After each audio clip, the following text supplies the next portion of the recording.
8 திருமொழிகளை இவர் எழுதுகிறார். இதே போல 22 வார்த்தைகளுக்கும் 8 8 8 என்ற அடிப்படையிலே ஒரு திருமொழிகளை எழுதுகிறார். எல்லாமே நம்ம நன்கு அறிந்ததுதான். இதே போல இன்னொரு புத்தகம் திருமொழியில் எழுதப்பட்டுள்ளது. அது என்ன புத்தகம் தெரியுமா? புலம்பல் புத்தகம். புலம்பல் புத்தகத்தை பார்த்தோம் அப்படின்னு சொன்னா, இதே போல புலம்பல் புத்தகத்துல 5 பிரிவுகள் இருக்கும். 1, 2, 4, 5. இந்த 4 பிரிவுகளுமே 22 வசனங்கள், 22 திருமொழிகள் இருக்கும். அதாவது இன்றைய மொழி முதல் எழுத்தை வைத்து முதல் திருமொழியும், இரண்டாவது எழுத்தை வைத்து இரண்டாம் திருமொழியுமாக எரேமியா என்ன செய்கிறாரு? எழுதுகிறார். மூன்றாம் இந்த நடு பகுதியான 3ஆம் பிரிவில் மட்டும் 66 திருமொழிகள் இருக்கும். அங்க எரேமியா என்ன பண்றாரு அப்படின்னா, ஒவ்வொரு திருமொழிக்கும் 3 வார்த்தை, 3 திருமொழிகள் என்ற அடிப்படையில் எழுதுகிறார். இந்த நாளிலும் கூட திருப்பாடல் 119ஆம் திருப்பாடல் 25 முதல் 32 முடிய உள்ள திருமொழிகளை நம்ம தியானித்து இருக்கிறோம்.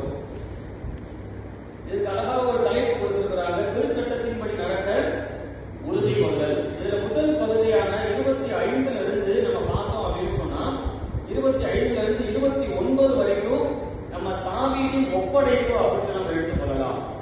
இங்க தாவீது என்ன செய்யறாரு அப்படின்னு சொன்னா, தன்னுடைய இயலாமையை கடவுளிடத்திலே தெரியப்படுத்துகிறார். ஆண்டவரே, நான் இப்படித்தான் இருக்கிறேன், எனக்கு ஒன்றும் தெரியாது, நான் என்னை உங்ககிட்ட ஒப்பு கொடுக்கிறேன்னு சொல்லி கடவுளிடத்திலே தன்னை ஒப்பு கொடுக்கிறார். அங்க சொல்றாரு அவரு, நான் புழுதியில் வீழ்ந்து கிடந்தேன். 28ஆம் திருமொழியில் சொல்லுகிறாரு, துயரத்தால் என் உள்ளம் கலக்கம் உற்றுள்ளது. தன்னுடைய மன்றாட்டங்க ஒவ்வொன்றா வைக்கிறாரு. ஆண்டவரே, நீர் எனக்கு வாழ்வை தாரும், என் உன் விதிமுறைகளை கற்றுத்தாரும், உம் நியமங்கள் காட்டும் வழியை என்றும் உணர்த்தியருளும், உமது வாக்கின்படி என்னை திடப்படுத்தும், பொய் வழியை என்னை விட்டு விலக்கியருளும், உமது திருச்சட்டத்தை எனக்கு கற்றுத்தாரும் சொல்லி, ஆண்டவரே, எனக்கு ஒன்றும் தெரியாது, உங்களுடைய திருச்சட்டத்தை எனக்கு கற்றுக் கொடுங்க, நீங்க எனக்கு போதிங்க, உங்களுடைய வழியில என்னை நடத்துங்கன்னு சொல்லி ஆண்டவரத்திலே தன்னை முழுமையாக தாவீது ஒப்பு கொடுக்கிறார். இதுக்கப்புறம் அடுத்த பகுதியை பார்த்தோம் சொன்னா, தாவீதுடைய ஸ்டேட்மெண்டே கொஞ்சம் மாறும். இப்ப தன்னுடைய நிலைப்பாட்டை ஆண்டவரத்திலே தாவீது சொல்லுகிறார். என்ன சொல்றாரு அப்படின்னு சொன்னா, அடுத்த வாசிக்கிறோம். தாவீது தன்னுடைய அறிக்கையை வைக்கிறார். 3 விதமான அறிக்கையாக சொல்லுகிறாரு. உண்மையின் பாதையை நான் தெரிந்து கொண்டேன். அடுத்து சொல்றாரு, உன் நீதி நெறிமுறைகளை என் கண் முன் நிறுத்தியுள்ளேன், உன் ஒழுங்கு முறைகளை நான் உறுதியாய் பற்றி கொண்டுள்ளேன் சொல்லி 3 ஸ்டேட்மெண்டா சொல்றாரு. முதல்ல, எனக்கு ஒன்றும் தெரியாது, உங்களுடைய திருச்சட்டத்தை கற்றுக் கொடுங்க, நான் உறுதியா இருக்கிறேன்னு சொல்லி ஆண்டவரத்தை தன்னை ஒப்பு கொடுத்தவர் இப்ப சொல்றாரு, ஆண்டவரே, இப்ப எது உண்மை, எது சத்தியம், எது சரியான பாதைன்னு சொல்லி நான் அறிந்து கொண்டேன் என்று சொல்லி சொல்லுகிறார். ஆண்டவருடைய திருப்பணியை செய்யும்படியாக அழைக்கப்பட்டிருக்கிற நம்மையும் ஆண்டவர் இதற்காக அழைத்திருக்கிறார். எது உண்மை, எது சரியான பாதை என்பதை நான் அறிந்து வைத்திருக்கிறேனா, ஆண்டவருடைய நெறிமுறைகளை நான் பின்பற்றுகிறேனா என்று சிந்திக்க நாம் அழைக்கப்படுகிறோம்.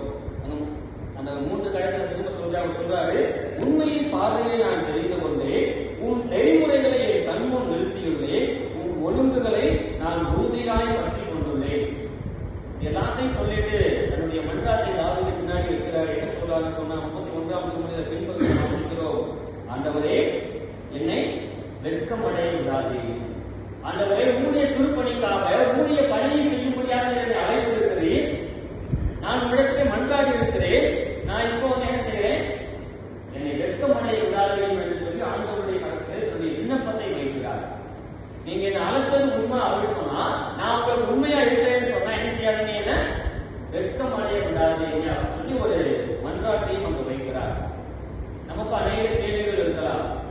நம்ம இருந்து போனதுக்கு அப்புறம் நமக்கு உடனே கல்விமொழி கொடுத்துருவாங்களா, உடனே ஏதாவது ஒரு ஊர்ல நம்மள திருப்பணி ஆற்றுவதற்கு நம்ம போஸ்டிங் போட்டுருவாங்கன்னு சொல்லி அநேக கேள்விகள் நமக்கு இருக்கலாம்.